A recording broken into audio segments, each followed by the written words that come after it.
Hi, my name is Tamanda Storr, and today I'm going to be discussing with you perceptions of disabilities as well as how to shine a better light on it. I am a freshman at Alma College with hopes of majoring in education and psychology, and I feel that having a better understanding for disabilities will help me in my future classroom with how to connect with my students better, as well as be able to adapt to new situations and learn from my students as well as they are learning from me. So when hearing the term disabled, there are many misconceptions about it. Some examples of that are, oh, this person is using a wheelchair. That means they cannot walk. Or, oh, this person is communicating through sign language, meaning that they are deaf. There's a stigma around the phrase that represents a dishonest meaning. The best way to define a disability is any condition that's continuous and restricts everyday activities. Disabilities are apparent in different forms, from vision to your ability to hear, mental health, intellectual disability, being on the autism spectrum, or simply having physical disabilities that limit you. With that being said, I'm going to tell a story about my high school that should kind of give background information and explain how disabilities can be viewed negatively just based on differences. So my school was divided socially as well as physically. Our schedule made it so that we weren't in the same classroom every day. If we had math class, we would go to A section, or if we had science class, we would go to B section. If we had English, C section, and so on. So with all of that, most of the students in the student body would go from section to section, except for the students that were in E section. Students that had classes in E section had the same classroom that they stayed in and never really interacted with the rest of the student body. This was a well-known program for our community, so it wasn't just basically getting your high school diploma. It was more than that, and it was a way to assist students that were viewed as disabled or that needed extra help in order for them to be successful in the real world, just as high school prepares you to be successful in the real world. We had adults, parapros, speech pathologists, teachers, and other people come together to work in that hallway and assist children to young adults that were categorized as disabled. The kids in E section stayed in E section throughout the day. They had their own time in the cafeteria. They had their own time to use the gym, their own time to be outside, to have the locker room. So we rarely ever saw the students that were in E section. This really created a divide and made them technically their own student body, when in reality we were all considered one student body.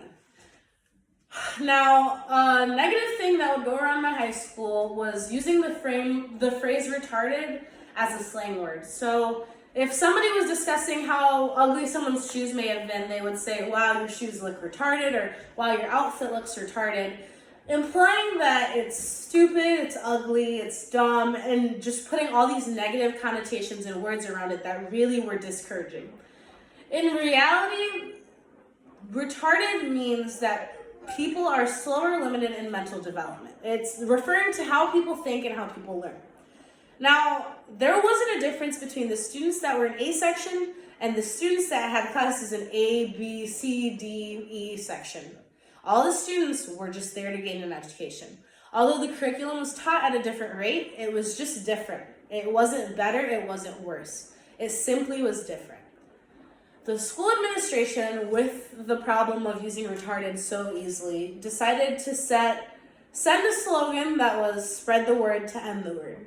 And it dealt with issues of students throwing around words like retarded, gay, or anything else that could be seen as offensive, and showed how negative that was and how there are consequences for saying things like that. They were listening more in the hallway as it was being said so often and putting punishments on that in order to end the word. So when students use phrases like retarded, it puts such a negative meaning on having slower abilities to learn. In reality, the students that were by definition retarded were the students that were found in E section. The students that were found in E section have a variety of different disabilities that kind of define who they are. And like I mentioned earlier, everybody had a different situation. Nothing was different about the students that were compared in E section to the students in A section. We ate the same food, we were offered the same extracurricular activities, exposed to the same school, nothing different except for how we got our education and the rate we learned at. The biggest takeaway from that is that students who have disabilities aren't lesser than those who don't. We're all human. The only difference is that the students without disabilities may adapt differently to learning materials that's being taught compared to the students with disabilities and how it impacts their learning. I'm not denying that having a disability is at times difficult, but I do believe and I defend the fact that it does not make things impossible. In classrooms specifically, there are many accommodations that are provided through the school and through the teacher themselves that make assisting to learning helpful and available for students that need it. It's important for future educators like myself to be able to adapt to situations like that, because come every start of new school year, you don't know what kind of students you're going to have in your class. You don't know who's going to need what type of help, or if any help is going to be needed at all. As much as I hope in my future classroom that my students are going to learn from me the content that they need to learn, I know that I'll also find myself needing to learn from them, because every student has a different learning style, whether disabled or not, and it's figuring out how to best adapt to that learning style and teach in a way that's beneficial to them. I hope that in my future classroom I can encourage students to be helpful to one another and also just view students as students, not by race, not by religion. Disabilities are not just simply as peers and students. They hopefully will be encouraged to be supportive to one another and help students that need help.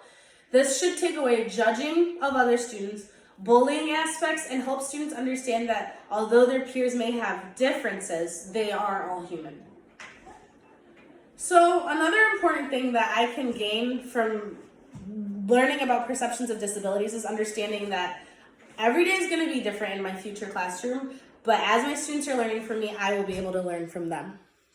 My goal is to establish a relationship with my students that will be meaningful as well as beneficial to future relationships with them and how they view teachers and school and education. It doesn't matter whether they're qualified as disabled or not. Often, the children that are viewed with disabilities are also viewed as challenges. And as educators, I believe that it's very crucial to see students with disabilities not as a challenge, but simply as an opportunity to grow as a teacher. So what can be done to encourage a positive stigma around disabilities? Knowing simply the facts, knowing how to educate yourself about disabilities before making comments that can be viewed as offensive.